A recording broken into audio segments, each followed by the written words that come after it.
Médecin conscient, une personnalité suivie par des millions de Sénégalais sur les réseaux sociaux. Il sensibilise, il dénonce, sans peur des sujets tabous et sans hésiter à pointer du doigt, mais toujours avec bienveillance et toujours pour la bonne cause. L'homme derrière le phénomène, Dr Hady Dieng, nous fait le plaisir d'être notre invité aujourd'hui.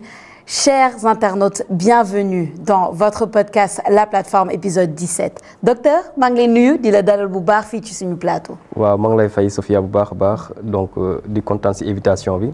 di nuyu mboolem internautes yi nga xamante ñu ngi si Chine bi di leen wax asalaamaaleykum wa rahmatulah. waaleykum salaam man am naa mbégte torop tey jàkkaarloog yow parce que yaa ngi def liggéey bu am solo et je pense que c'est important ñu xam ni ci réseaux sociaux ici il y a beaucoup de positifs malgré tout. C'est vrai. Alors docteur Hady bon xam naa ñu bëri sax xamuñu loolu mooy sa tur parce que médecin conscient rek la ñuy wax. C'est vrai. man bëgg naa avant tout avant qu'on parle du travail sur les réseaux lan moo tax nga dugg ci réseaux sociaux yi ñu ñëwaat tuuti ci sa parcours yow en tant que médecin. lan moo tax nga décidé nekk médecin comment ça s'est passé et cetera kan mooy docteur Hady Dieng en fait. waaw d'abord li ñuy wax docteur déjà. titre la boo xamante dañ la koy jox. donc man en tant que médecin CHU. donc titre docteur bi c'est après la thèse. te actuellement maa ngi préparé li nga xamante mooy thèse bi. ah ok donc nag ki nga xamante ni nag dem na ba 7e année. non je dirais 8e année. ba noppi thèsegul sax. on l'appelle médecin CHU. léegi nag boo defee sa thèse automatiquement même bu su ma ko defoon suba boobu la ñuy wax li nga xamante mooy. docteur c'est bien de spécifier d'accord voilà. léegi nag man sama parcours mën naa wax ni dafa nekk parcours boo xamante ni sant yàlla parce que déjà si encadrement bi la donc man maa ngi tudd Hady Dieng donc nekk benn ndaw sénégalais boo xamante ni fii la musta jànge donc defee fi sama lépp léegi bi nga xamante ni am naa sama baccalauréat donc si laa duggee li nga xamante mooy faculté de médecine de pharmacie et d'odontologie bu nekk Dakar mooy UCAD Université Cheikh Anta Diop foofu laa defee sama parcours donc yàlla jàppale ñu bu baax a baax mu nekk benn choix boo xamante ni depuis ñu nekk xale moom la ñu mës a am c'est-à-dire man mësuma am beneen xalaat wala beneen bëgg-bëgg bu dul def li nga xamante mooy médecine waaw léegi nag mu nekk loo xamante ni nag moom laa mës a topp donc loolu moo taxoon ma doon gën a reyante si jàng bi parce que xam naa ne su ma amul ay notes yu baax du ma mën a def li nga xamante ni mooy médecine parce que ma doon dégg ne sélection la te en plus il faut nga am ay notes yu baax en maths PC ak SVT donc si laa góorgóorloo ba def li nga xamante mooy série scientifique bi léegi bi ma amee bac si laa demee si li nga xamante ni mooy faculté ba waaw nag yàlla nag jàppale ñu bu baax a baax ba nga xamante ni topp nañ suñu cursus sans reprendre benn année mu nekk yoon boo xamante ni wax dëgg yàlla on l'a parcouru avec beaucoup de plaisir et de passion donc yàlla jàppale ñu ba nga xamante ni toll nañ fii di préparer li nga xamante ni mooy thèse bi en quelque sorte loolu mooy parcours bi nga xamante ni jot nañ ko def. macha allah ñëpp xam nañ de toute façon des études de médecine du ay caaxaan. parce qu'il faut nga concentrer il faut nga nekk ku discipliné. c'est pas rien. les études de médecine yow nag kon nga def études yooyu nga def parcours bi. et puis en 2023 nga décidé lancer sur les réseaux sociaux sa page médecin conscient. macha allah di for yi nga xamante ni di fa jox ay conseils déjà pour commencer. conseils en termes de santé. amul sujet bi nga xamante ni yow laaloo ko man je pense aujourd'hui mais si on revient au début juillet 2023 boobu lan moo tax nga décidé wu lancer sur les réseaux sociaux waaw d'abord idée bi mu ngi jógee si benn échange bu ma amoon ak sama benn professeur bon dañu amoon benn kaaw koo xamante ni dafa amoon li nga xamante ni mooy anémie waaw te kooku dafa nekkoon groupe sanguin au moins ok léegi nag ñooñu dañoo am ay jafe-jafe pour jot deret parce que ñoom seen groupe sanguin au moins rek moo leen mën a may léegi nag mu nekk situation boo xamante ni ça m'a un peu interpellé ma waxtaan seeg moom ne ko est-ce que duñu créer benn page wala benn site boo xamante ni tey képp koo xamante ni au moins nga rek boo soxlaa deret rek mën nañu fa jox mais pourtant loolu mën nga ko def y a pas de souci ma ne waa peut-être naa wax si réseau yi def benn vidéo wala lancer affaire yooyu noonu pour créer benn affaire boo xamante ni dinañ mën a di xool koo xamante ni soxla na rek mu nekk loo xam ne lu gaaw la ma ne dama ciy xalaat léegi si biir loolu maa ngi toog di ci xalaat mais il m'est venu l'idée que ni man maa ngi suivre ay vidéos sur TikTok te gis naa TikTok boo fa defee vidéo ça peut marcher te man affaire d'explication man j'aime bien di permettre nit ki mu comprendre benn situation comme ni mu ko comprendre léegi nag ma ne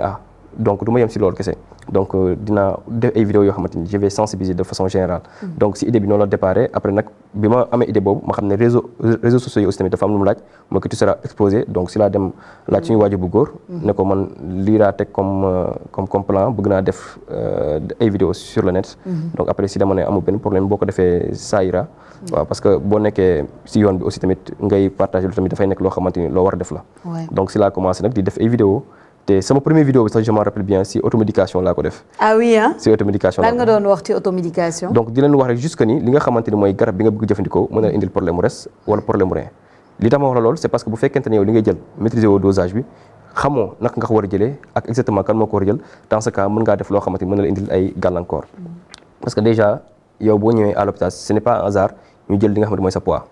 parce que poids bi aussi tamit dafay jouer sur le traitement parce que booy xool li nga xamante moom la ñuy joxe ci ay garab c'est en dose par kilogramme donc nit ki nga xamante ji dafa nekk 100 kilos ak ki nga xam dafa nekk 50 kilos dose bi ñu war a jël ci garab nekkul benn donc yow boo fekkee da nga nekk 50 kilos nga bëgg jël dose boo xamante ni 100 kilos moo koy jël dans ce cas da ngay nekk surdosage loolu nag de façon générale moo la expliquer ne la nag en conséquence yi mën a indi mën a nekk soit ci res bi mën a nekk soit ci rein yi léegi nag mu nekk vidéo boo xamante ni yàlla def ni ñu bëri gis nañ ko partage ko affaire yooyu noonu waaw xam naa ñu bëri naan kii xale bi doñ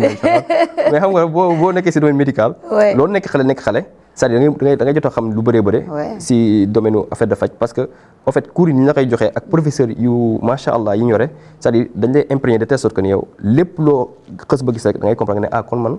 daanoo def erreur bi ak erreur bi non lii foog ma koy partager saa yoo defee benn cours bu bees wala boo xamante ni tey xamoo ko woon da ngay yàqamtee sax ñëw sa biir kër ba taal say caméra sax commencé expliquer nit ñi li nga xamante ni mooy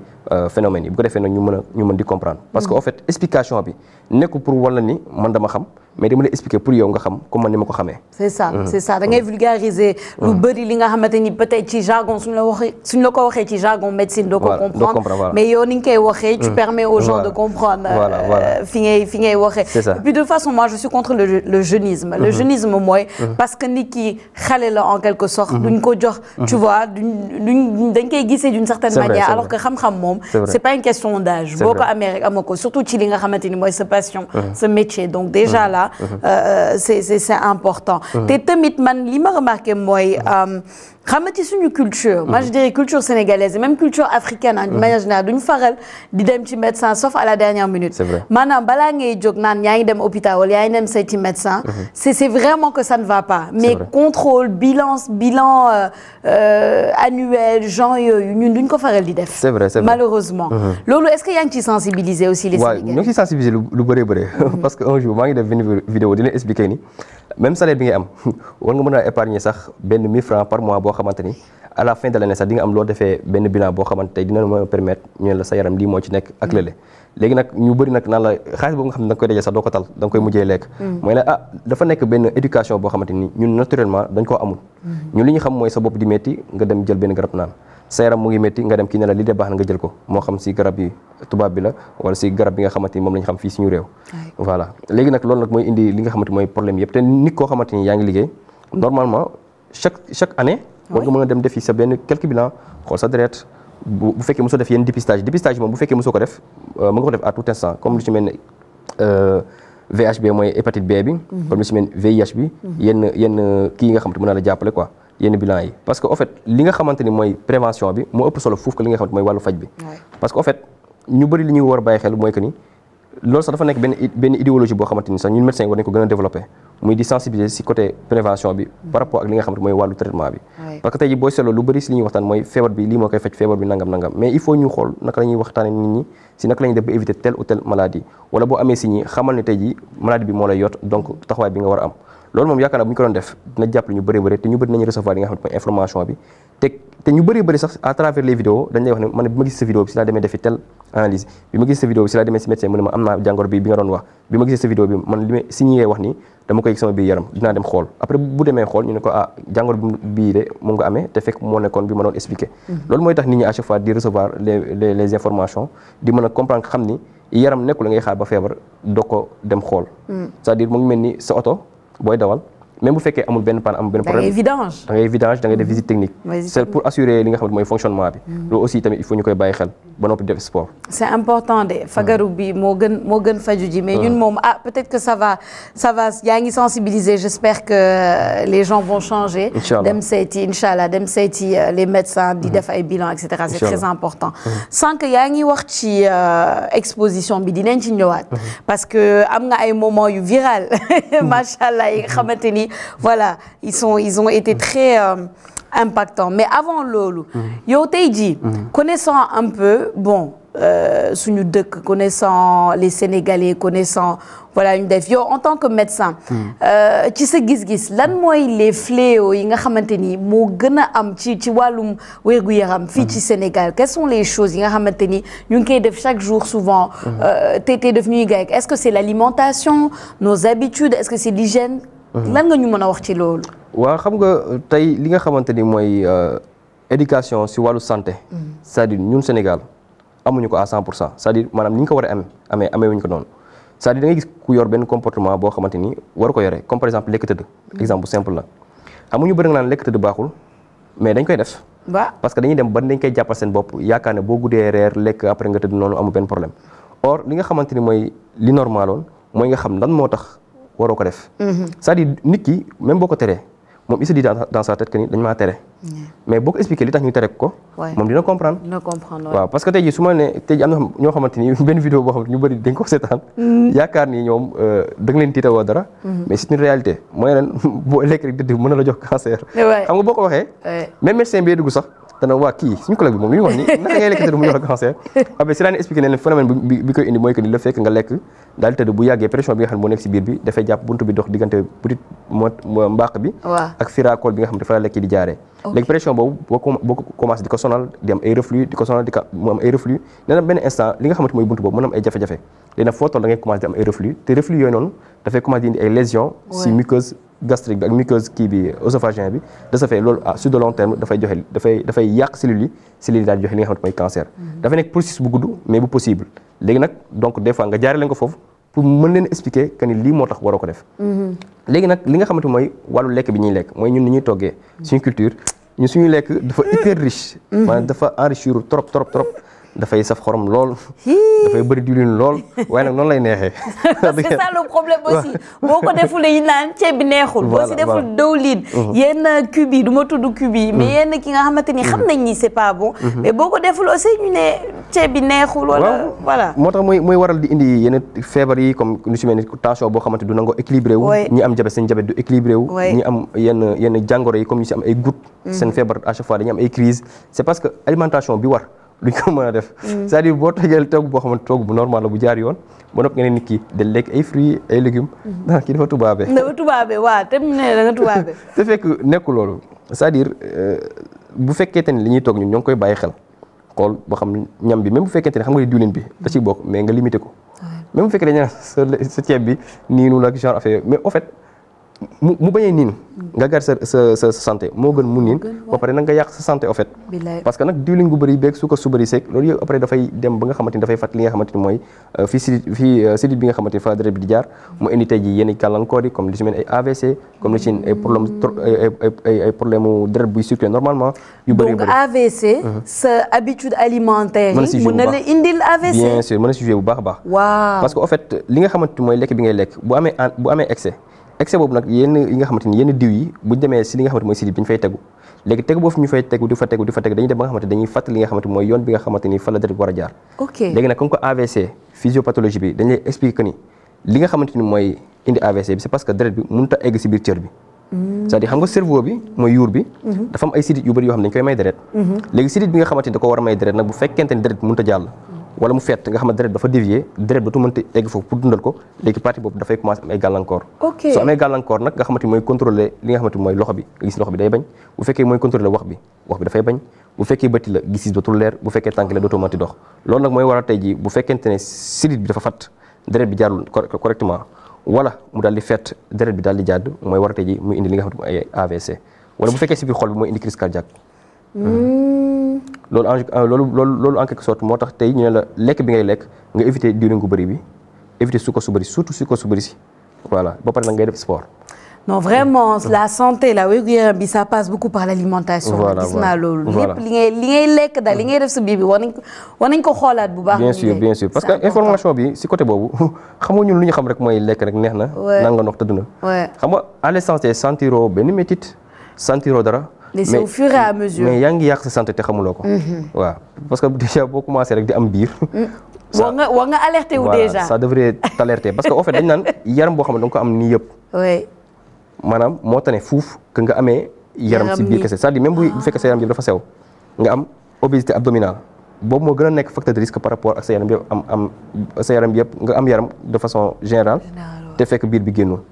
gis nga loolu da nga koy gis lu bëri fii Sénégal yi nga xamante ne amuñu ñaram noonu mais seen biir day génn et pourtant ils sont minces. waaw c'est pas bien te en plus yooyu dafay indi ay problèmes de respiration booy nelaw quoi. mooy syndrome d'apnée du sommeil bi nga xamante ni parfois dafay dal ñenn ñi nga xamante bu ñuy nelaw dañuy fat mooy warte ñuy xarañ yu fort a fort. moo tax boo seetloo ko am biir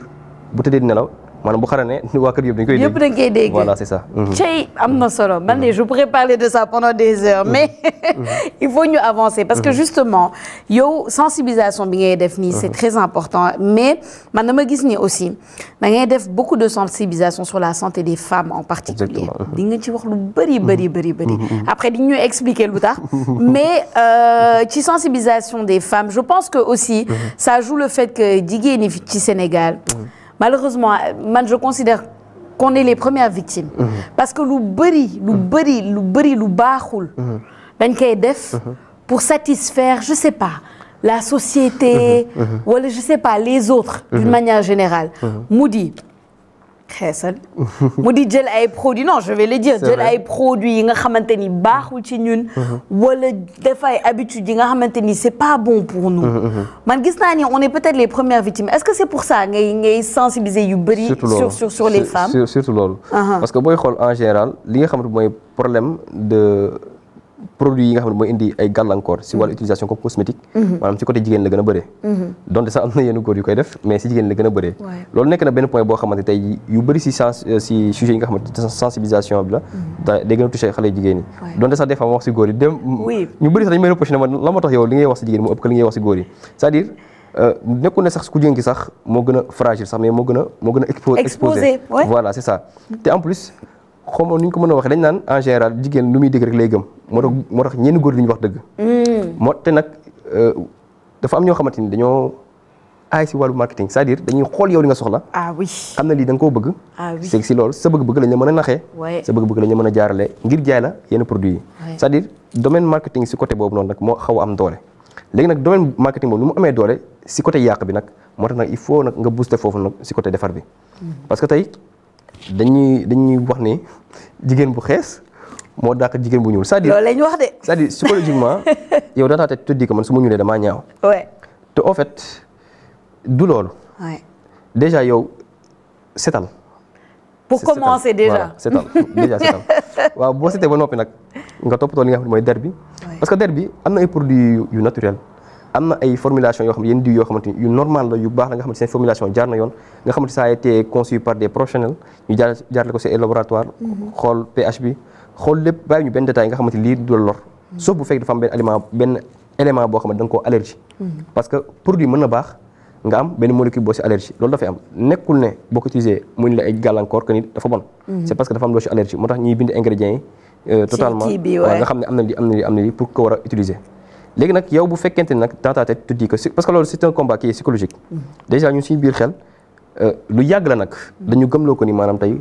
boo xeesee rek yaay gën a fës yaay gën a nangam. loolu c'est très profond de loolu moom psychologie boobu c'est très profond. c'est très profond parce que ñi xamuñu ni ça date de esclavage colonisation dafa yàgg parce que déjà yow boo xoolee produit xeesali léegi boo xoolee ñi ci bëri fu ñu koy jëlee c'est-à-dire c'est à l'extérieur. bah oui fa nga koy jëlee. bah oui te ñoom bokk na ci côté domaine cosmétique ci li gën a dox. c'est parce que xam nañ ni biir Afrique li fiy gën a dox. mooy diw mu xees. donc nag bu ñu ko indee fii nag ci lañ gën a am ci lañ gën a rentable. ba noppi nag may dool li nga xamante mooy marketing bi su ko defee nag soxna yi nag di jàpp ne loolu moo am te fekk par exemple su ma jëlee exemple sama bopp man lu ñuul moom ma gën a lu xees. te fekk nag na nga set. na nga sell na nga toppatoo sa bopp nga nekk jigéen boo xamante ni tey jii c'est-à-dire mën nga defar dara quoi c'est-à-dire mën nga apporter dara ci sa vie wala sa vie de couple et tout ça maanaam loolu moo ëpp importance mais malheureusement li ñuy bàyyi xel lu ci bëri amul njëriñ noonu quoi parce que tey même bu fekkente ni rafet nga sax te mënoo apporter dara sa entourage mënoo apporter dara sa famille yow li la intéressé mooy sa propre personne sa propre beauté loolu vraiment. maanaam y a plus que le physique aussi vraiment c'est trop primaire en fait. c'est trop primaire ouais vraiment. non am na solo maintenant nag justement sa engagement ci question yooyu moom indi na la ay quelques débats sur la place publique. si bëgg naa peut-être ñu ñëwaat ci loolu un peu parce que man ce qui m'intéresse surtout c'est pas bon revenir sur les polémiques oui d'accord xam nañ ni am nga ci ay polémiques yu bëri xam nañ ni tu as eu des échanges avec yenn influenceuses yi nga xamante ni peut-être loolu mooy seen métier loolu moo leen di voilà c'est dans ça qu'elles vendent dañuy jaay elles sont très populaires et cetera mais yow en tant que médecin def nga sa wàll def na sa liggéey sensibiliser ne lii c'est dangereux parce que am na yoo xamante ni aussi pour moi et man je parle pour moi ça ne devrait pas être permis sur la place publique di jaay yi nga xamante ni day yàq doomu aadama te yow xamoo sax li ngay jaay en fait parce que man je pense que ñu bëri xamuñu sax lu ñuy jaay booy dem ba jaay ay comprimés à des femmes alors que ces comprimés là les détruisent c'est grave très grave même. Pour moi ça doit pas être permis donc je pense que def nga sa wàll vraiment dans ça mais ça t'a amené beaucoup de polémiques si léegi yow nan nga jëlee polémique yooyu déjà pour commencer comment tu as vécu ça bon en fait je dirais que man comme ni ma màggee ak man li ma jàngal mooy que à chaque fois da ngay respecter xalaatu jàmbur même bu fekkee sax da ngeen di gaañanteeg da ngeen di waxante ay wax nangam mais respecter point de vue am parce que moom position bu mu nekkee di wax ak yow position bi nga nekkee di wax nekkul benn mais l'essentiel que ni yow li ngay wax na nekk loo xam ne lu solide la après boo ko tegee si kaw table bi léegi ñi si bëgg jëriñu dañ si jëriñu ñi si war a jëriñu dañ si jëriñu léegi ñi bëggul gis ak ñi bëggul dégg ñu dem topp beneen voie bi te man loolu wax dëgg yàlla mënu ma ci dara léegi nag ku ñëw indi sa wax bu négatif wax sa yenn wax yi du ma ci bàyyi xel parce que damay xam ne peut-être moom ce sont ses intérêts qui sont menacés waaw te loolu ça se comprend maanaam dafa nekk réflexe boo xamante ni c'est humain nit ki mën a génn réagir wax lu mu war a wax lu ëpp et tout ça yéegal temps kii yoom bi ki genre affaire mais yow defal li nga war def rek doo ko jël personnellement au fait non du ma ko jël personnellement te coow lu mu bëri aussi tamit du tere saa yu ma duggee sama biir néeg su ma taalee li ma war a taal ba tëdd war da yàlla bu seddee damay nelaw c'est ça parce que xam nga ni li ngay wax am nga foo ko teg voilà c'est-à-dire su ma ko doon def pare di tiit wala di xalaataat c'est-à-dire mais est-ce que man réellement li may def nii est-ce que gëm naa ko mais dafa nekk loo xamante dama xam ne li dama ko war a def donc je le fais ma bàyyi après bàyyi coow de toute façon coow dina jàll mais yow li nga bëgg askan bi loolu dina am mooy que ni lii nga xamante ni baaxul te lii nga xam ne dafay lor maanaam dañ ko fi dindi donc après boo atteindre sa objectif donc le reste ay débat lay nekk te nag damay yéene ñëpp jaamu nag waaye nag li nga xamante ni mooy li warta nekk nag dañ na taxaw ne lii warta nekk waaw lii moom warta nekk wax dëgg yàlla non man je salue la bienveillance parce que franchement ci biir dëkk bi ñun fii lañ nekk xam nañ ni dégg nga lu nekk et de personnes peut-être même qu'on s'y attendait pas qui ont réagi mal à médecin conscient indi médecin conscient médecin conscient dina non finalement lui day yàqal nit ñi day yàq commerce mais le commerce au prix de la santé voilà c'est ça pour moi le choix est vite fait mais je salue malgré tout ça la bienveillance parce que man dama remarqué ni te peut-être le fait que yow jëloo ko personnellement peut-être loolu moo tax bon tu arrives à répondre avec une certaine bienveillance musoo attaquer musoo wax ju ñaaw toujours avec calme sérénité xam nga parce que tamit dafa metti ñu lay attaquer vigoureusement mais yow tu gardes ton sang-froid ba tey te li ngay wax tu le dis calmement tu le dis simplement après tu laisses le choix aux autres self-contrôle boobu foo ko jëlee non mën naa wane sama papa laa ko jëlee parce que moom noonu la mel moom tey jii même bu amee benn affaire bu ñëw boo toogee affaire bi lu mu garaaw da ngay toog nga taxaw nga expliquer ne ko lii ak lii la mooy la prochaine fois nii ak nii lay demee ne la à chaque fois benn affaire bu amee waxal dëgg amuloo ci tiit amuloo ci ragal tu parles calmement nga wax li nga war a wax bu fekkee li nga wax gëm nga ko doo ci am benn problème mais l'essence mais nit ki da ngay sincère ci sa bopp boo sincère ci sa bopp maanaam tu es à l'aise maanaam du am dara loo xamante ni da nga koy jéem a nëbb wala dara et tout ça te nag man xam naa ni aussi tamit li nga xamante mooy sama gëm-gëm mooy que ni amul lenn loo xamante ni war na mën a lor doomu aadama lu dul dafa tukki ko si li nga xamante mooy suñu borom donc yow ak lu munti am coow yi lu mu bëri nit ñi naan la maytul ak lii ak nangam mais aussi ñi nga xamante ni aussi peut-être ñoom nekkoon nañ fi di porter yenn combat yi ba am si ay gàllankoor yu métti gënuñu leen te tey jii ñaanuñu ko yàlla mais bu amoon da nga koy sante yàlla nga gëm ne xam ne lii moom la yàlla dogal mënoo ci dara parce que lu yàlla xës ba dogal doomu aadama mënu ci dara c'est-à-dire man je pouvais pas imaginer il y a 5 ans de cela que ni man lii dinaa ko def donc du moment où yow nga jug di ko def rek c'est parce que dañ la inspiré te ki la inspiré mooy ki la bind donc tey jii bu la tegee si benn mission boo xamante yow tu sens au plus profond de toi que lii da nga ko war a def donc tu le fais léegi nag boo ko defee nag sénégalais wala ñenn si sénégalais wala ñenn ñi si nga xamante dañoo nekk si domaine boobu wax dëgg yàlla seen i wax jota dóor sa doom parce que ñoom li ñu bëgg la ñuy wax ak ñoom seen tolluwaay mais nag yow waroo ñëw di force na non waroo ma wax li waroo ma wax déedéet da nga leen nangul xam ne ñoom ay doomu aadama lañ te matuñu ñoom fi ñu taxaw foofu la ñu mën a waxee léegi nag yow loolu boo ko comprendre nag da ngay noppalu parce que yow mënoo forcer nit ñi ñu changer mais yow mën ngaa décider yow changer sa bopp ba noppi changer benn situation mais mënoo forcer nit ki à ce que moom mu changer moom. c'est vrai ah machallah en tout cas on voit que c'est dans l'éducation. lu bëri mi ngi ci éducation bi. moo tax ñu naan éducation de base dafa am solo. xam nga yaa ngi wax ni yow mënoo forcer. yow sa avis wala yow sa gëm-gëm. ci keneen. mais quand même bon yaa ngi am impact. te yaa ngi bëgg am impact. c'est pour ça ñuy def ay émission dafay nekk ci réseaux sociaux yi c'est pour avoir un impact positif. Est-ce que yow ça fait 2 ans que tu fais ça est-ce que yow yaa ngi am espoir mu am c'est-à-dire benn prise de conscience générale est-ce que yaa ngi koy visualiser est-ce que xalaat am nga espoir parce que man je vais te dire la vérité man dama dem ba benn instant ci yenn sujets yi damay toog ma ne amul espoir parce que da ngay dem ba benn moment nga ne on est en train d'avancer après leen xew nga ne mais en fait comme moi il y a quelques jours ci lépp lu jëm ci ay xeesal ay kii il y a quelques jours am na li xew ma xool ma ne c'est dommage est-ce que vraiment changement de mentalité dina am est-ce que vraiment on va arrêter de croire qu'il faut se détruire la santé pour ay des futilités comme xees comme lii est-ce que vraiment prise de conscience générale mën na am waaw xam nga prise de conscience bi dina am si ñenn ñi dina am na ñenn ñoo xamante ni dañuy bëgg changer te dañuy changer ma gis naa yenn retours yi nga xamante ni donc une femme boo xamante ni vraiment nga gis ko mu doon xeesal ak bi mu bàyyi xeesal moi j'avais du mal pour xàmmee ki nga xam moo doon xeesal ak léegi kii may gis nii et pourtant moom au début bi mu bàyyi xeesal bi métti woon na mais bu mu demee di dem ba récupérer li nga xamante mooy teem xam nga loolu dafay nekk benn lueur d'espoir ba pare nga jël ko daal di ko publier ñii di ko gis loolu dafay dala seen xel léegi nag ñu bëri ne la man de dama doon xeesal mais yaa tax ma bàyyi xeesal man ne dama doon xeesal mais bëgg naa bàyyi xeesal ban gaam nga may proposer man ne nangam ak nangam xam nga loolu déjà mooy tax doo mës a bàyyi parce que même bu fekkee da ngay wax benn nit changé waxal même bu fekkente sa la majorité sa dañuy topp seen bëgg-bëgg ak seen bëgg mais il faut ñu xam ne aussi tamit xeesal mu ngi mel ni tux amul différence c'est-à-dire li tax ma ne amul différence c'est-à-dire ñaari yëpp ay xeetu addiction la maanaam tàmm tey ki nga xamante ni dafay xeesal wax dëgg neex yàlla bu fekkee dafa toog xeesalam jeex amul fu mu ko jëndee wala amul lu mu ko jëndee dafay naqari deret parce que danaan sama teen bi dina dem sama teen bi ngi yàqu mais ki nga xamante ni moom wax dëgg yàlla bu amee saabu boo xamante ni fanweer la ak diw boo xamante ni téeméer la karité wax dëgg yàlla du am problème mais boo dugg si jàmb yi wax dëgg yàlla war a di jënd bu jeexee moom boo xoolee kii bi seetu bi waaw sa yaram daal dina xaw a kii daal dina xaw a naqari deret daal te loolu da koo jarul te nag l'année passée ñi nga xamante dañoo amoon cancer de la peau te ñu doon xeesal c'est-à-dire on a eu 100% de décès amul kenn koo xam décès mucc parce que cancer de la peau dafa bokk ci cancer yi nga xam ne ñoo gën a soxor donc nag c'est un choix bu fekkee sa borom kër moo koy def même boo doon xeesal fii ba suba aussi tamit tu peux pas le forcer pour mu yem ci yow bu bëggee dem defi leneen dem defi leneen bu bëggee takki keneen day takki keneen man xam na moom ma jaaxal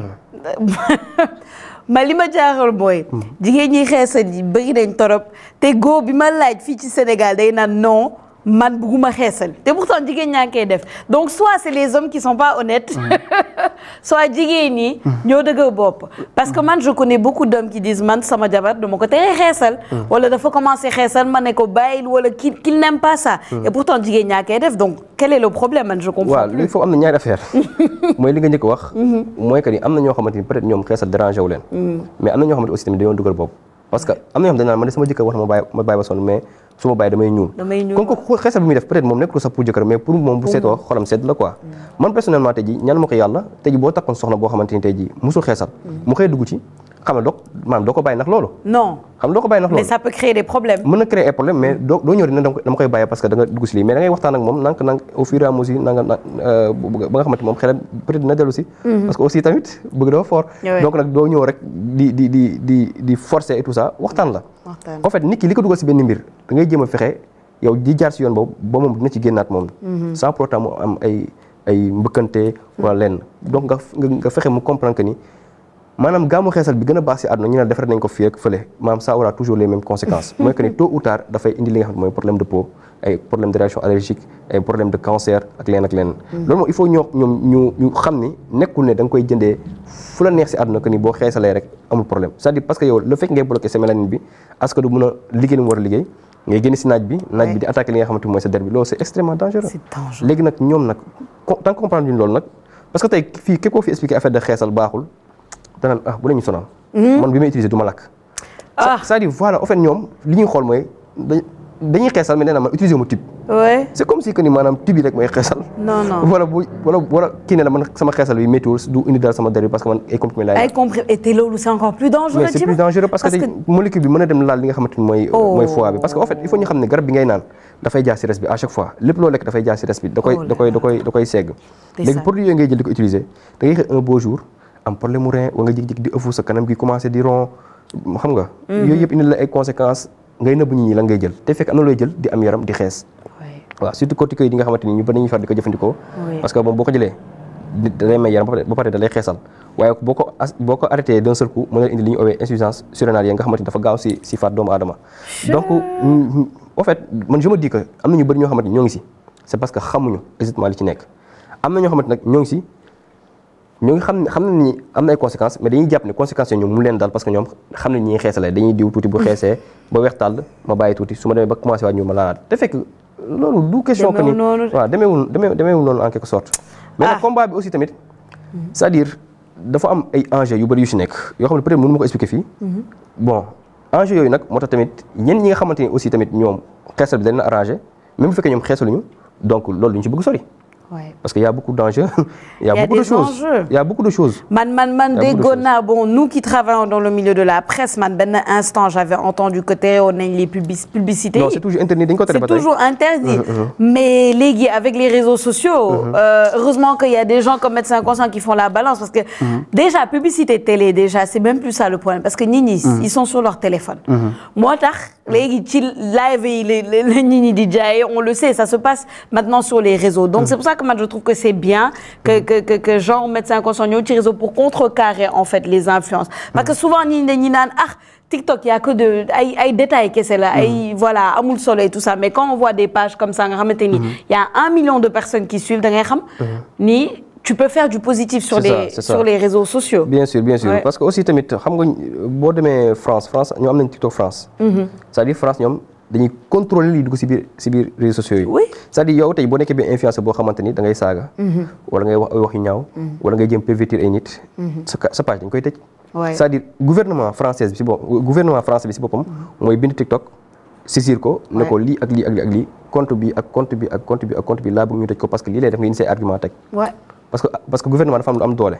moom mooy protéger réewam. te aussi tamit protection bi ñu war a am si suñu population ak suñu xale yi nekkul ne rek da nga leen protéger pour ñu bañ a am ay agression sexuelle. wala ñu bañ a sàkk wala ñu bañ a nangam. mais aussi protection dafa bokk si que ni ñu sàmm li ñuy dégg ak li ñuy gis. waaw parce que tey jii xale boo xamante ni dafa am 14 ans wala 15 ans commencé bëgg xeesal c'est parce que dafa gis yaay muy xeesal. wala mu gis kenn si internet bi ku xees ne la Gambie laa utiliser xale bëgg xees. daal di jël loolu waaw te fekk publicité li nga xamante mooy wàllu xeesal c'est totalement interdit si li nga xamante mooy suñu loi. mais nag bon après daal suivi daal mooy xaw a doy waar. mais yàlla suivi mooy doy waar et nous malheureusement on est toujours fu ñu toll nii xamaguñu sax nan la ñuy assainir déjà les réseaux sociaux ñaan assainissement de la presse maintenant réseaux sociaux yi dañ ko war a boole. ci presse bi xam nga nan lañ koy defee. mais bon yàlla baax na ça va venir. lépp encadrement la laaj rek. lépp encadrement ak organisation la laaj. tey jii nit ki lépp loo bëgg defar sa àdduna wala lépp loo xamante ni concentré wu ko ci nga jox ko fulla ak fayda c'est-à-dire boo ci nekkee maanaam mën na baax. parce que il faut ñu xam ne tey jii maanaam Sénégal fi mu toll nii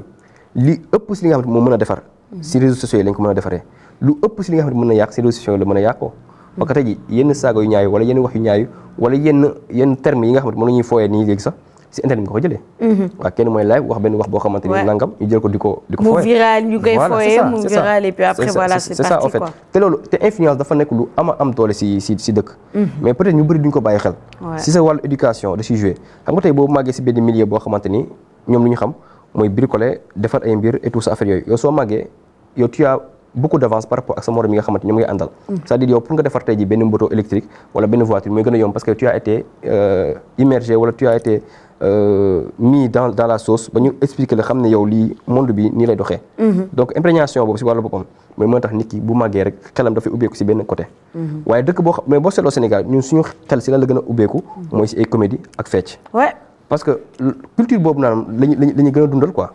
culture boobu la ñu gën a dundal tey jii xale bu nekk sa biir kër sax pour mu jàng leçon c'est un problème mais tey jii son boo xamante day jël 4 minutes da la koy tari suba da la koy tari ba mu jeex du début à la fin. c'est ça en fait. mooy tout le monde mu nekk challenge nag ci réseau yi mu jàng woy bi jàng fecc bi. non lépp lay xam nañ la ñuy positionné wu xam lépp. non lépp dañuy xam lépp dañuy xam.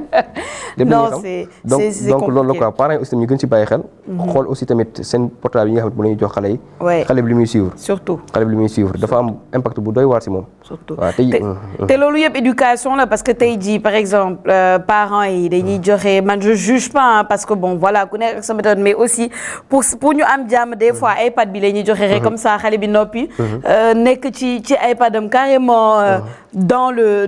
iPad oui d'accord mais il faut nga contrôler aussi lu muy seetaan. voilà c'est ça ci ba iPad bi c'est ça parce que xale boo ko bëggee jàppale moom si côté boobu. yow li nga ko jox pour mu utiliser ko yow yaay def programme yi muy war a seetaan foofu yëpp. ak li nga xamante mooy application yi mu war a utiliser. léegi nag bu ñëwee nga bësal ko benn application mu dugg fa di fa nekk. bu xëyaatee nga dugg ko si benn application mais xale bi bu jëlee portable si application bi lay dugg. parce que tey xale boo xam ne am na 2 ans sax boo ko joxee benn téléphone portable nii. xam na fan la TikTok nekk xam na fan la Instagram xam nañ lépp man dañ ma jaaxal xale yi. vraiment mën na am 2 ans. mais bëtam lu muy gis da koy xàmmee. c'est ça léegi nag boo bësee benn affaire à chaque fois moom bu ñëwee foofu lay bës. léegi nag à chaque fois bu nekk ak si yaayam nii yaayam à chaque fois bu ñëwee rek bës TikTok muy gis TikTok bu xàmmee ko à chaque fois bu gisee yaayam ni muy def noonu lay def. bës bu TikTok loolu kese la. c'est ça exactement alors médecin conscient yaa ngi doon wax ni il y a 5 ans yow imaginé woo. def li ngay def tey jii. dans les réseaux sociaux man bëgg naa xam si c'était à refaire. est-ce que di nga ko defaat est-ce que di nga ko gën a teel a def. est-ce que di nga ko def mais différemment. est-ce que tu aurais fait exactement la même chose. ak tamit depuis que tu es sur les réseaux sociaux influence boobu bi ngay wax. ban impact la am yow ci sa vie. waaw bu dem doon tey sax première année laa koy defee. peut-être nga toll ci 5 millions d'abonnés. su ma xamee woon su ma ko xamee woon nii. ak tey jii nit yi nga xamante mën nañu si jëriñu. bi may nekk sama première année laay commencé sax di bind sama feuille de route ne tey war naa def bii ak bii ak bii ak bii. parce que en fait réseaux sociaux dafa nekk benn endroit boo xamante ni man je me dis que man en fait man réseaux sociaux nekkatul loo xamante ni dama siy def passe-temps. maanaam dafa bokk sama liggéey. ça devient un travail. man je dirais plus que ni maanaam moom jamono ji sax moom laa gën a bàyyi xel ka sax tey ji si wàllu faj. c'est-à-dire parce que tey li nga xamante ni mooy indi jàngoro bi nit ki bu ko éviter c'est-à-dire moom du ñëw hôpital. te kooku da nga ko gañaloo xaalis. gañaloo ko li nga xamante mooy temps. ba pare gañaloo ko li nga xamante mooy santé. faj c'est très bien macha allah mais prévention bi dañ ci war a gën a concentré wu. waaw te nag si c'était à refaire moom dinaa ko def. dinaa ko gën a teel a def sax. mais léegi voilà ça me permet de poser la question nan ngay organiser say vidéos est-ce que yow da ngay xalaat ay thèmes. nga ne bon chaque jour par exemple la semaine nga ne tant de thèmes lay traiter. tant de vidéos pour cette nan ngay organiser wu pour sa page TikTok par exemple wala sa page Instagram. waaw man nag je vis au jour le jour c'est-à-dire man su ma yeewoo. ba nekk si li ma nekk yëpp su ma xoolee samay messages. dugg gis sama identification c'est-à-dire dañu may identifier si ay vidéo léegi su ma duggee si benn vidéo c'est sama identification yi ñu identifier si ay vidéo ma xool ne vidéo yi vraiment lii moom vraiment dafay laal santé publique ma ne waa bi dinaa ci wax tey incha allah su ma demee ba def li ma war a def yëpp ba toog ça me prend maximum 30 minutes su ma toogee filmer def samay montage lancer su ma xëyee gis ne am na benn feebar boo xamante ni ñu bëri xamuñu ko wala ma gis ne ñu bëri ñu ngi koy coow jamono ji am ñoo xam ne dafa am ay désinformation ñi di wax li di wax la ma dem gën a approfondir samay recherche si wàllu bi xool yenn leçons yi nga xamante ni defoon nañ ko ci ma xool boole loolu yëpp nag pour lépp lay wax mu nekk loo xamante ni dafay leer ma ñëw tegal leen ko loolu lay nekk quoi nga xamante ni chaque jour mën na am benn 30 minutes boo xamante ni dinaa ko accorder li nga xam ne mooy wàllu sensibilisation ma dugal ko parce que 30 minutes si 24 heures loolu ce n'est rien moo tax des fois dañuy gis ne da ngay dugal ay vidéo boo amee temps libre ni toog defoo dara nga xool ton commentaire ñu ne kii moom am na. kii xanaa mu liggéey. te fekk Sénégal dañoo am benn problème muy manque d'organisation. te loolu tax na ñu bëri nag nekk si benn prison. boo xamante ne tey jii mënutuñ si génn c'est-à-dire ñoom dañoo tënk seen xel. tënk seen bopp jël seen i capacité leen yàlla dénk si xam-xam mën-mën yëpp ñu jël ko daal di ko tënk ne non mënuma ko. te nit tey mën nga amandoo ay liggéey yu bëri amandoo activité yu bëri mais boo organisé nga koy mën a def. voilà c'est ça te nag li nga xamante mooy influence bi aussi tamit bon impact bi muy am sax. je dirais que ni li positif sax macha allah maanaam moo ëpp lu négatif parce que aussi nit ki aussi il faut nga xam ni nekkul ne li ngay def ñëpp la ciy bëgg wala ñëpp koy bëgg yàlla mu ñu sàkk sax moom alxuraan bi mu wàcc sax am na ñoo xamante ni gëmuñu ko am na ñoo xam ne da koy remettre en question gëmuñu ko donc yow en tant que simple jaam boo xamante ni da nga nekk koo xamante ni da nga nekk en mission di def li ngay def donc wax dëgg yàlla yu négatif yi soo ko bëggee jël en compte ne da nga koy toog di ko si xalaat ba ci am ay problème wala mu lay tere nelaw vraiment yow di nga sonn de. di nga sonn kay on peut pas plaire à tout le monde comme on dit. ok peut-être sama avant-dernière question parce que am naa une dernière question mais sama avant-dernière question mooy tey jii est-ce que foog nga ni yeneen médecin ay docteurs ça war nañ gën a nekk yow est-ce que tu les pousses à plus être sur les réseaux sociaux. si bien sûr. bien sûr parce que am na sama yenn xarit yoo xamante ni sax gis naa ñoo ngi commencé dugg ci réseau bi di sensibiliser et tout ça te loolu lu baax la. waaw te aussi man médecins yi nekk ci àdduna bi yëpp la sénégalais yi nekk ci àdduna bi yëpp. ku ci mën a def sax benn vidéo de 30 secondes. maanaam joxe ci benn sensibilisation bu ndaw wala benn affaire bu ndaw boo xamante ni ci côté diabète tension et tout ça. nit ki bu ko liiree rek mu am lu mu ko jàppale su ko mënee def ko du la wàññi dara mais am na ñoo xamante ni c'est-à-dire Sénégal dañoo am ay réalité ñenn ñi non man ragaluma mbooloo man dama ragal lii dama ragal la.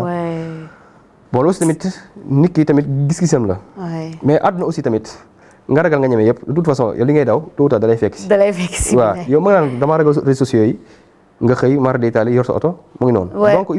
il faut nit ki li nga war def nga xam ne lii lu baax la nga def ko. nga bàyyi sa bopp yàlla. waaw mais man je dirais à tout le monde képp kuy docteur. maanaam ku mu munti doon daal boo mënee def say vidéo def ko. aussi tamit si biir communication bi nga wàcc niveau bi ba mu wàcc. waaw nga wàcc niveau bu mu wàcc ba pare nga làkk olof. parce que en fait Sénégal dañoo am benn réalité mooy que ni boo indee français bi. ça sera un peu compliqué parce que ñi nga war a toucher ñu si bëri. doo leen toucher mën a toucher. du accessible. te nag Sénégal ñun olof la ñu gën a miin. donte am na yeneen langue mais olof la ñu gën a miin soo ko mënee def en wolof. nga xamante di nga toucher maximum de personnes ñu bëri nañu ko mën a jàllale. même sama jaam yi sax kii pël yi ñoom bu ñu toogee sawee sax. déggal nga nekk benn séeréer bu muus boo déggee olof yi di nga comprendre nga expliquer pël bi moom dina comprendre donc loolu la communication bi moom bu simple rek fluide nga waxtaan ak sénégalais yi maanaam nga waxtaan ak ñoom mel ki waxtaan ak sa sœur wala sa frère wala sa xarit c'est-à-dire dañ koy comprendre ba pare réception bi dafay yomb mais boo taxee comme un médecin qui explique ça fait un peu peur. y a un blocage. blocage bi day ñëw directement. y a un blocage mais communication bu nekkee entre sa benn xarit boo xamante ni il est à l'aise toog si biir salam mu mel ni xaritam lay waxtaan ak ni donc day mën a suivre affaire bi correctement bu ko defee affaire dina mën a gën a viral. nit ñi dañ ko gën a mën a suivre. waaw parce que loolu la. en tout cas très bon communicant dafa mel ni sax yow da nga jël ay cours de communication en même temps que la médecine parce que vraiment un très bon communicant parce que loolu dañu koy jàngal nous les journalistes sax vulgariser un peu ton message pour nga mën a atteindre ces cibles bi c'est important. alors dernièrement ñu ngi génn ci octobre rose bi c'était le mois de sensibilisation contre le cancer du sein. bëgg naa nga jox peut-être 2-3 conseils nga wax ñu ci un peu par rapport à ça. waaw d'abord li nga xamante ni mooy jigéen. man moom ñooñu ñooy samay xarit. oui waaw man moom on voit ça. ñoom ñoo samay xarit quoi parce que voilà léegi nag li nga xamante ni mooy octobre rose. c'est-à-dire janvier dafa war a rose février daa war a rose. ainsi de suite maanaam. bu ñu xaar sax ba octobre rose ñu ne dañuy doog a def suñu dépistage. wala di jéem a xool suñu bopp. c'est-à-dire dañuy faral di leen wax ni yow mi nga xamante ni da nga ragal a am cancer boo xam ne dafa sori parce que cancer du sein soo ko amee bu ñu ko teelee gis dañ koy faj. ba mu normal doo amati benn problème. nga continuer sa vie correctement sans aucun souci nga mel ni mosoo am cancer. mais li bon mooy tey nga am sa benn donju.